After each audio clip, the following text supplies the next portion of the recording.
La France de 2025, façon Benoît Hamon, ministre délégué à l'économie sociale et solidaire, c'est de permettre aux Français d'avoir des actions de groupe telles que c'est contenu dans votre projet de loi sur la consommation, permettre aux Français de résilier plus facilement leur assurance aussi, c'est ça la France moderne? Moi, je me suis posé la question, comme tous les ministres, qu'est-ce que j'aimerais voir dans 10 ans? J'aimerais que les Français aient davantage de pouvoir, où qu'ils soient d'ailleurs, comme consommateurs, comme salariés dans leur entreprise, pouvoir d'entreprendre aussi, pouvoir comme citoyen. Aujourd'hui, ce qui est frappant, c'est le sentiment qu'ont les Français, à la fois de ne pas maîtriser le destin de leur nation, le destin collectif, et de moins en moins maîtriser leur propre destin.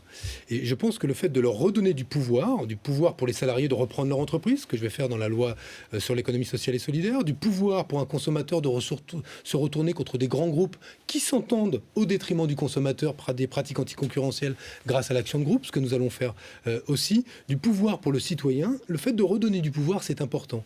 Et le fait que le président de la République ait insisté sur un point en particulier, il a fixé 3, on va dire, défis. La souveraineté, l'unité et l'excellence. Et l'excellence, ça veut aussi dire excellence sur le plan social. Mais un mot sur la souveraineté. On a un peu le sentiment, depuis 10, 15 ou 20 ans, que clairement le destin de la nation nous a échappé. Alors pourquoi? Parce qu'on croit qu'on a eu des transferts de souveraineté vers l'Union européenne. Mais l'Union européenne, elle inquiète. Pourquoi? Parce que là où elle était hier, dans le passé, un élément, on va dire, rassurant, une forme de réassurance, elle est devenue un facteur d'incertitude. Et c'est un problème que le lieu vers lequel on a transféré la souveraineté soit devenu un facteur d'incertitude.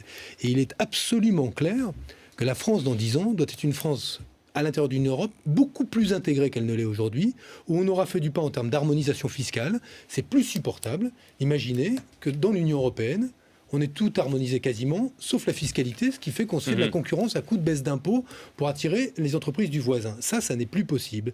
Eh bien, voilà des domaines dans lesquels il faudra aussi que l'action de la France soit forte.